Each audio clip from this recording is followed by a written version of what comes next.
Bonjour, donc nous voilà repartis sur le mandrin et donc la préparation. Donc voici le mandrin Vévor, hein, et le mien, et le faux plateau. Alors, il y a plusieurs styles de faux plateau, hein. Vous avez le faux plateau qui s'adapte sur le tour, avec trois fixations sur le tour et trois fixations sur le mandrin. Et j'ai le faux plateau là qui est utilisé pour le 4 morts. Voilà. Donc voilà, il est différent, il est un peu différent. 3 trous et 4 trous. Voilà. Voilà, donc on va installer. Alors la préparation, c'est simple. Vous recevez votre mandrin, il faut refaire un petit coup les filetages propres, qu'il n'y ait pas de saloperie dedans. Donc un petit coup de tarot avec un peu de graisse dessus. C'est ce que j'ai fait, on récupère la saleté qu'il y a dedans, pour que les vis se vissent parfaitement bien dedans. Ça, c'est la première chose. Deuxième chose, un petit coup de lime léger comme ça au diamant, léger sur toute la surface ici, qu'il n'y ait pas de bavure, quoi que ce soit. Bien nettoyer tout, hein, que ça soit parfaitement propre. Aussi bien que sur le plateau donc qui va, l'adaptateur on va dire, qui doit être parfaitement propre. Il ne faut pas qu'il y ait de saleté, quoi que ce soit, parce que sinon ben, vous allez fausser vos mesures et voilà. Et ensuite, eh ben, il n'y a plus qu'à adapter, hein, donc on se met en face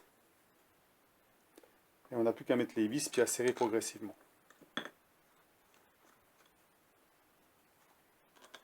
Alors ça me permettra, c'est bien, j'ai démonté sur le mien, ça me permettra de le nettoyer complètement, parce que ça fait un moment que je ne l'ai pas nettoyé, donc je vais l'ouvrir, je ferai une vidéo là-dessus, démontage, complet, nettoyage, et voilà, comme ça il sera nettoyé un bon coup. Parce que ça, il faut le faire de temps en temps aussi. Ça fait un moment que je ne l'ai pas fait, hein. Parce que c'est bien de souffler en démontant les morts, mais à l'intérieur, de temps en temps, il faut nettoyer un petit coup. Et on peut graisser un petit peu l'espèce de colimaçon à l'intérieur. Donc voilà, on serre progressivement pour qu'il s'adapte bien. Alors en général, ce genre de plateau-là, ils sont assez durs à mettre en place, hein. Mais bon, ils s'adaptent, hein, forcément, hein, c'est prévu pour. Alors on regarde en même temps, hein. Voilà, donc là, il faut serrer un petit peu plus. On serre un petit peu celui-là.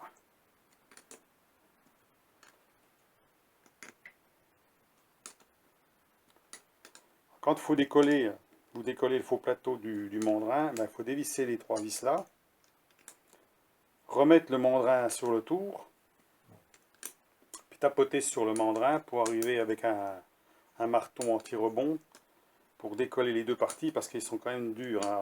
Voilà, ils sont montés quand même durs l'un contre l'autre, il n'y a pas de jeu, hein. Voilà, on serre comme il faut, qu'il n'y ait pas de... Voilà, ça c'est bien serré, il n'y a pas besoin de serrer non plus très très fort, hein. Juste serrer à la main comme ça suffit. Et voilà, vous regardez s'il est bien en place. Voilà, c'est parfaitement en place. Donc eh ben, il n'y a plus qu'à mettre le bébé sur le tour. Donc on va se mettre sur le tour et on va regarder pour la mise en place. Donc je vous reprends après. Voilà, on reprend, on est sur le tour. Donc là, on a la broche. Alors pareil, il faut bien nettoyer. On va en profiter pour passer un petit coup de goupillon dedans. Hein, le petit goupillon maison, c'est pas mal. Ça évite des fois de... Quand on veut mettre quelque chose directement là-dedans. Toujours bien ça, faut que ça soit toujours bien propre. Pas qu'il y ait de copeaux ou quoi que ce soit. Et on va installer le mandringue. Allons-y. Alors, prévoir toujours quelque chose en dessous, hein. Quand on met le mandrin, il ne faut pas que ça tombe. On le met en place, c'est assez lourd quand même. Celui-là, ça va, c'est pas trop lourd quand même. Il y en a qui sont beaucoup plus lourds. Prévoir une planche en bois si c'est vraiment trop lourd, on ne sait jamais qu'il tombe. En plus, mettre les trois vis derrière. On fera des petites voies, bien sûr. C'est toujours un petit peu embêtant. Ils auraient pu mettre un petit peu plus de place, hein, ça aurait été pas mal. 5 mm, ça aurait été bien, hein.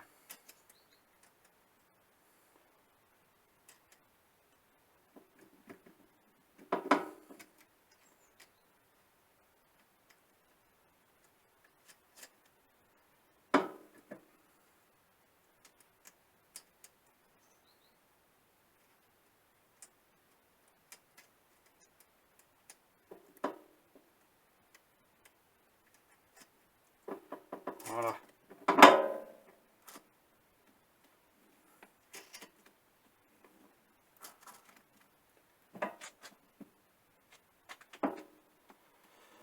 On va serrer ça.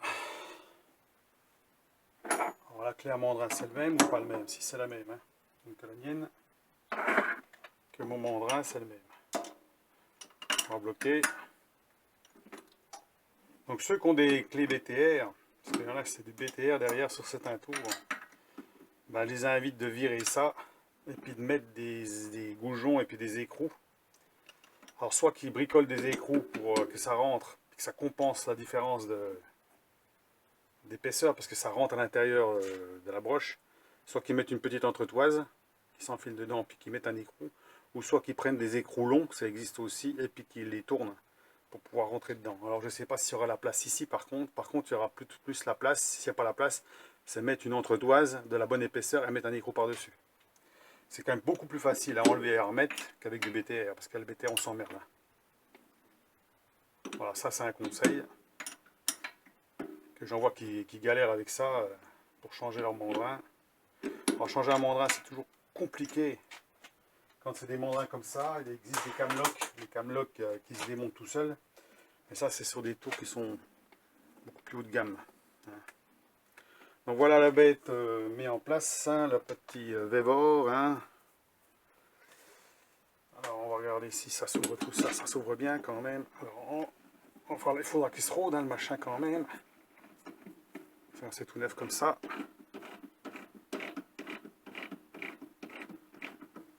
Bon à la limite, il serait peut-être un bien, c'est de l'ouvrir et puis de bien nettoyer l'intérieur. Ça peut être fait aussi ça, parce que en fait, ils sont un peu durs comme ça. Malgré bon, s'il est dur, c'est qu'il n'y a pas de jeu. Hein.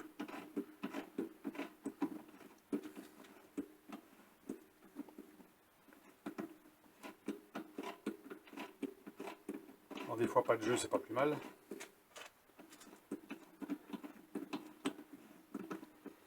Donc on va mettre un morceau de stub dedans et puis on va regarder ce que ça dit. Hein.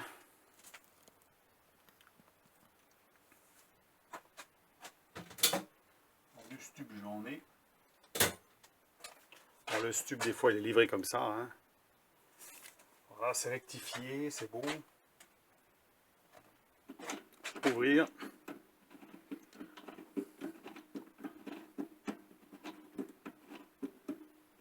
On va regarder la précision. Alors, on ne pourra pas regarder la précision sur toute la plage, hein, parce que j'ai pas des morceaux de ferraille de toutes les sortes pour mettre dedans.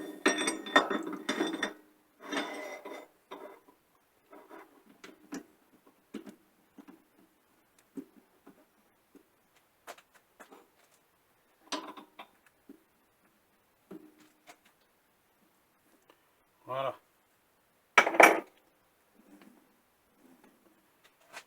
Comparateur.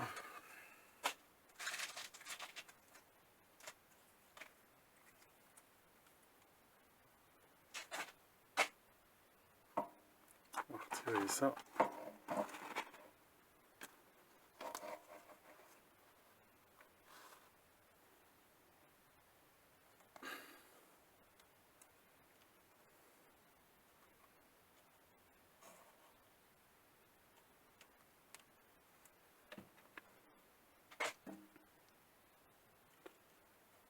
Bon, on va se mettre quand même assez près quand même. Hein, pour...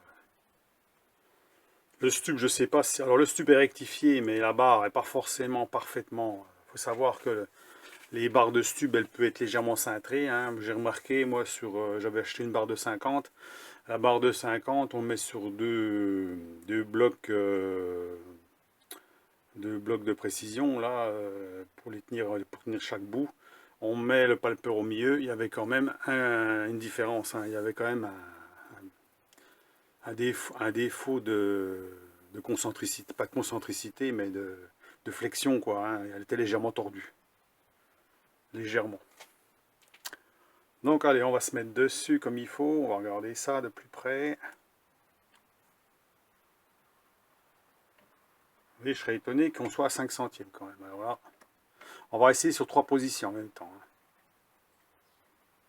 Voilà, mais sur 0.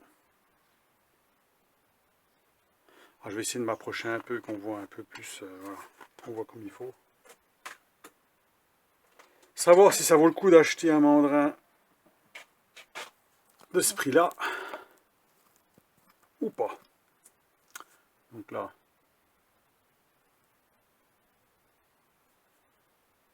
voilà, j'ai mis l'autofocus en blocage. On va tourner, on va bien voir.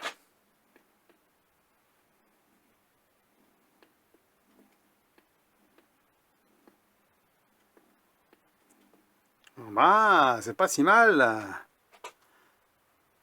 Ah, je suis pas bien. Ah, je me mets comme il faut. Ah, 5, 6 centièmes. On a 6 centièmes. Alors on va essayer en bloquant sur différents mots. Hein. On va numéroter. Donc allez, le 1, celui-là. On va marquer comme ça. Le 1. Alors le 1, je mets toujours du côté du graisseur. Hein. Allez, le 1, celui-là. Voilà, le 1, ici. Le 2, et le 3. Ah, c'est une bonne chose à savoir parce que vous savez que normalement on serre toujours au même endroit. Moi je serre toujours du côté du graisseur. Et sur le mien, j'ai qu'une position qui est précise. Les autres positions, je suis à un dixième et demi. Hein. On va voir sur celui-là, c'est pareil. Donc on va commencer par le 1. On serre et on desserre. On serre. Voilà. Et on mesure.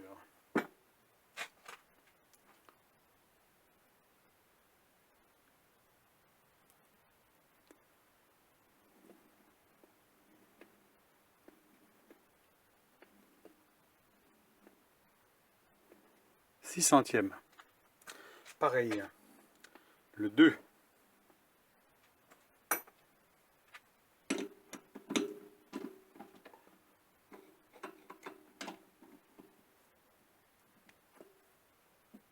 On est bien bloqué là, c'est bon. On remet sur 0. J'espère qu'on voit bien. Hein.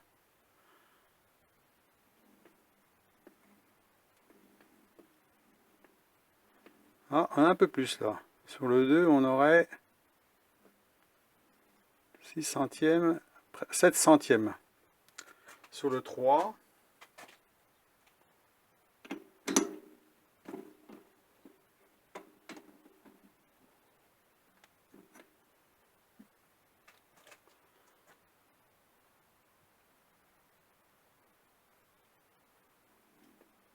six,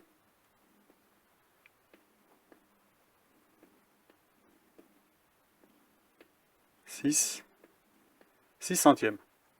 Donc, il n'y a que sur le 2 qu'on a un centième de plus, sinon on a 6 centièmes. Donc là, c'est régulier quand même. Hein. Donc sur 20. Hein. Après, bon, il faudrait essayer sur une plus grosse plage, mais j'ai rien de rectifié. Je pourrais essayer sur autre chose, mais je suis pas sûr que ce soit bien. J'ai bien ça, non, ça ira pas. Je pense pas que ça ira, ça. Ah non.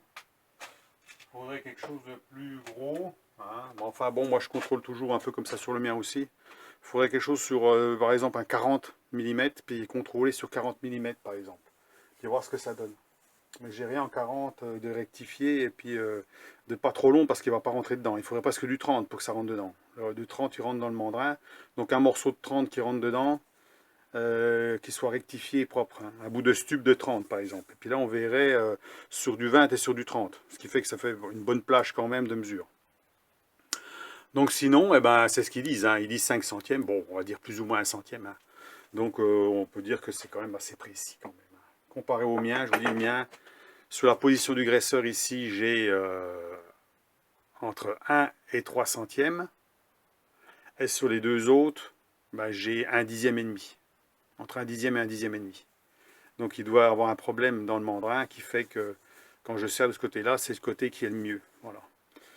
Donc bah, celui-là, il est plus régulier, on va dire, hein, au niveau du... Alors, il est assez dur, mais comme tous les mandrins neufs, il faut qu'il se fasse. Hein. Il n'y a aucun jeu, je vous dis, dans les morts. Alors, les autres morts, je ne vais pas les tester, parce que bon, les autres morts, moi, je n'utilise pratiquement jamais, en plus, parce qu'il faut quand même faire des grandes pièces. Hein. Mais bon, en général, ils ne sont pas forcément aussi précis que ceux-là, hein, en général. Alors, j'ai pas testé même sur les miens, parce que c'est rare que j'utilise. Hein. Je les ai utilisés une ou deux fois pour finir pour faire des plateaux, pour faire un plateau pour mon diviseur, par exemple. Le gros, hein, celui de chez Optimachine, que j'étais obligé de prendre, de mettre les morts de l'autre côté. Mais quand on met les morts de l'autre côté, il faut faire attention, ça dépasse.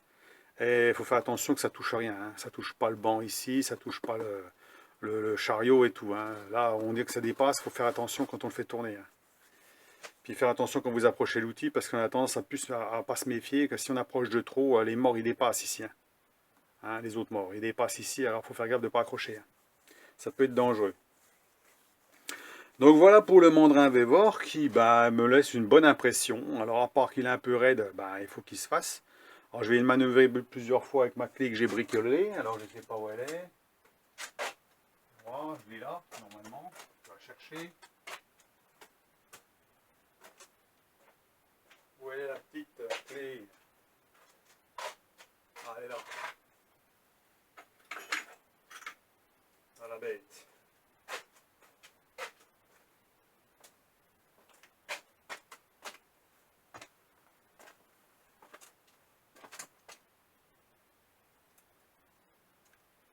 Je vais enlever les copeaux qui sont dessus parce que là, pas m'en prendre dans les doigts. Parce que ça, en ce moment, je m'en prends pas dans les doigts. Alors, des fois, j'oublie de mettre les gants, justement. Alors, quand on est sur le tour, il ne pose pas de problème. Par contre, quand on est sur la fraiseuse, alors c'est une catastrophe. On s'en mange des copeaux dans les doigts. Alors, bon, on va enlever la barre. Voilà. Donc, on peut dire que c'est pas mal. Hein. C'est pas mal. Pour le prix, je pense qu'il ne faut pas hésiter. Hein. Faut pas hésiter parce qu'un mandrin comme ça à 125, 3 morts, ça coûte plus de 150 €, je crois, hein, dans ces eaux-là. Hein. Donc c'est pas donné. Hein. Donc voici la petite clé que je pose, hein, voilà. Comme ça, on va pouvoir manœuvrer plus rapidement. C'est vrai qu'il est un peu raide vers le bout. Et là, je suis en petite vitesse alors. Il va falloir que je graisse tout ça, parce que là, à mon avis, il est raide. Hein. Alors, ils ont prévu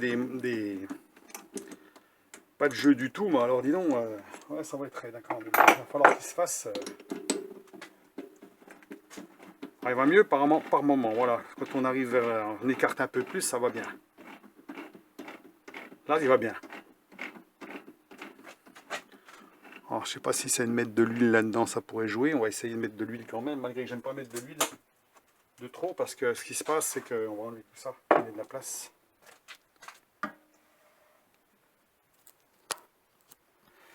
L'huile, après, il y a les copeaux qui se collent dedans. On va y mettre un coup quand même. Allez, un petit coup de burette là-dedans.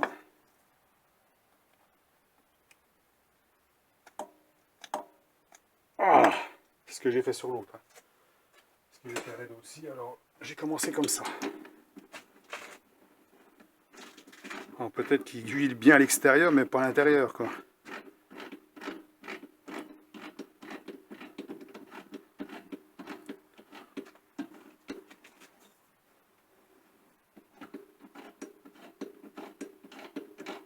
Ah, on dirait que ça va mieux déjà. On va en remettre un coup comme ça. Bon, ça fait rien, ça dégouline, c'est pas grave. Hein. On s'en fout, de toute façon, l'huile, le tour il marche à l'huile. Hein. Ah, on va mettre un bon coup.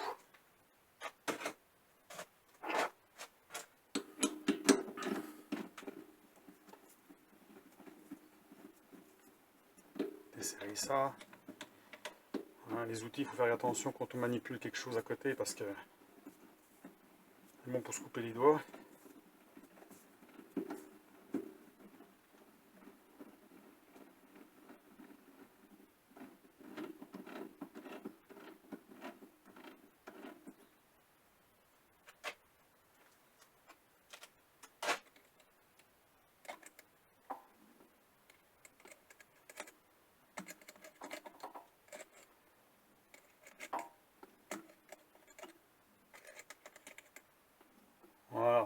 commencer par bien l'huiler, hein, on l'essuiera.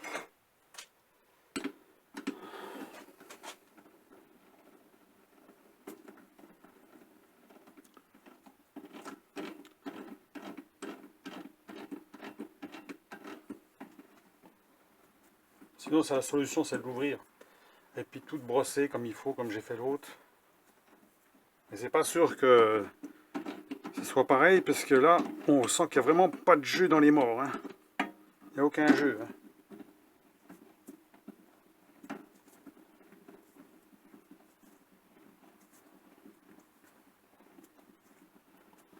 Il y a un rodage à faire, bien sûr. Hein. On va prendre l'autre clé, là, ça va peut-être plus vite.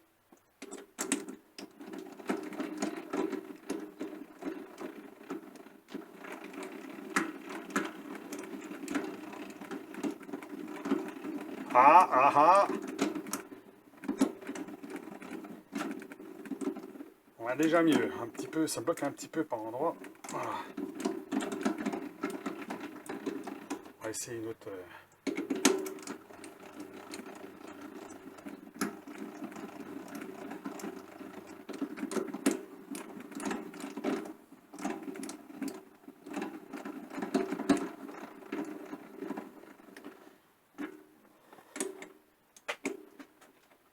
Du sport, hein.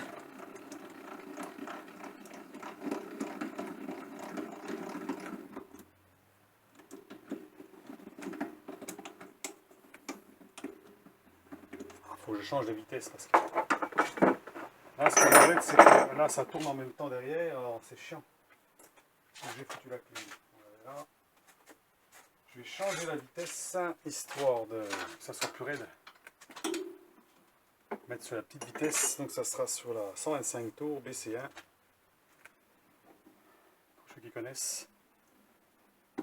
Voilà. Ça, il est beaucoup plus dur à bouger. Il n'y a pas de blocage sur celui-ci, hein, de tour. Voilà.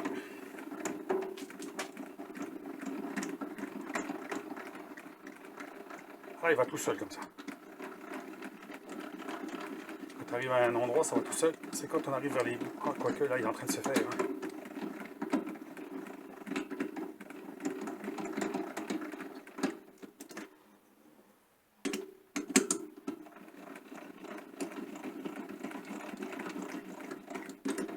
Ah, ça va nettement mieux là.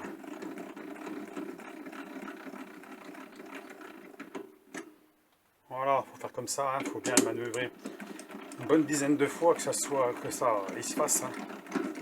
Ah bah là ça, allez. Patience.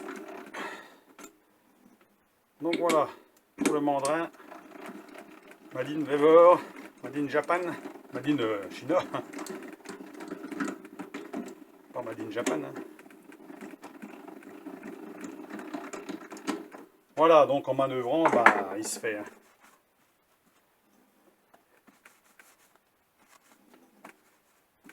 Voilà. Là, il est graissé à vie, là. Donc voilà pour la petite vidéo rapide sur le mandrin Vevor. Hein. Donc vous avez pu voir que c'est quand même une bonne acquisition. Puisqu'il est régulier, là, 6 centièmes, bon voilà, 6 centièmes, environ, hein, bon, sur du 20. Hein. Après, faudrait voir sur des diamètres plus gros, hein, mais bon, je pense que vu là, voilà, il commence à avoir un petit peu de jeu, il commence à prendre un petit poil de jeu, léger, hein, c'est ce qu'il faut. Hein. Hein, parce que voilà, il n'y avait pas de jeu du tout, là, il commence à se rôder. Léger dans les morts, léger comme ça. Comme ça, il n'y a pas de jeu. Il n'y a pas de jeu, il n'y a pas de jeu, il y a un tout petit poil comme ça. Voilà. Ce qui est normal, le mien, il y a plein de jeux. Là. Donc, eh ben, je vous laisse sur cette vidéo. Dites-moi ce que vous en pensez. Et puis, ceux qui veulent investir dans un 125 pour mettre sur leur tour ou sur leur diviseur, ben voilà, pour 68 €, voilà, vous avez un mandrin comme ça. Avec les trois morts inversés, là, pour faire les grandes pièces. Voilà, les pièces circulaires assez grandes, jusqu'à 125 mm. Donc, alors que là, on est sur 40, je crois, à peu près. On peut prendre jusqu'à 40. Hein. et l'intérieur est à 30. Hein, mais on peut prendre, des morts, on peut prendre assez large quand même, jusqu'à 40-45 environ. Hein, parce qu'après, on est trop loin et puis on est sur le bord des morts, donc il ne faut pas trop s'amuser à écarter trop. Donc ben voilà ce que je peux dire là-dessus. Donc eh ben, je vous laisse à vos commentaires, encore une fois. Et puis ben encore, voilà. Je mettrai les liens en dessous de la vidéo, comme la première vidéo que j'ai faite sur la présentation. Pour ceux, alors comme il y a plusieurs modèles, hein, par contre, il existe aussi le 4 morts indépendant. Je mettrai le lien en dessous aussi, le 4 morts indépendant. Mais 4 morts indépendant, il y a moins besoin de précision. Hein. Voilà, on s'en fout puisqu'on règle. Hein, on serre d'un côté, on serre de l'autre. Alors le seul truc qu'il pourrait y avoir, par exemple, ah oui, il y a un truc que j'ai pas regardé. C'est quand on met une barre dedans, ça c'est important aussi quand on a un mandrin, je sais que j'ai pas regardé. On met la barre de stuc dedans, voilà. On serre, et les morts doivent bien serrer vraiment comme il faut la barre, ni sur le bout, ni sur l'arrière. Voilà, là on serre gentiment et on regarde si la barre, elle boite pas. Là j'ai serré tout doucement. Elle ne boite pas et les morts sont bien appuyés partout. Ça c'est important ça. Parce que ce qu'il peut avoir, c'est qu'il soit mal fait et qu'il pince sur le bout ou qu'il pince sur l'arrière. Et puis là, ben, c'est embêtant. Parce que même sur un 4 morts, c'est embêtant. Parce que si on serre, ben, on peut très bien serrer sur le bout et la pièce elle boite. Donc là elle ne boite pas du tout et on voit, bon, je vois à la lumière, il n'y a absolument aucun jour entre celui de devant puis celui de derrière. Hein. Donc on est bien, il est bien fait quand même. Donc il n'y a pas de problème. Ça, il fallait que je le regarde aussi ça. Donc voilà, allez. Eh ben, pour le petit essai, ben c'est bon. Hein. Je vais nettoyer l'autre comme il faut, comme ça voilà. J'ai deux mandrins en fait. Ça fait deux mandrins de 125. Alors je pourrais le mettre sur le diviseur, puisque le diviseur, j'ai un 100, je peux mettre un 125. Voilà. Donc ça sera impeccable, comme ça j'ai pas besoin de démonter celui du tour pour mettre sur le diviseur. Hein, vous comprenez? Donc, parce que là c'est quand même plus confortable avec un 125. À moins d'acheter un diviseur avec le 125 dessus, parce qu'il existe aussi. Hein. Mais par contre, vous n'avez pas le 100. Donc il faudra acheter un 100 mm. Parce que le 100 mm, l'avantage c'est qu'il est petit, et quand vous travaillez sur la fraiseuse, ben, il ne vous gêne pas, hein, contrairement à un 125 qui vous gêne. Parce que là, les morts, ben, même ils dépassent, des fois, ça fait gros. Hein. Donc c'est bien d'en avoir un petit. C'est pour ça. Un 100 puis un 125, c'est bien. Donc allez, ce coup-là, je vous laisse. Et puis ma foi, allez, bonne journée. Au revoir.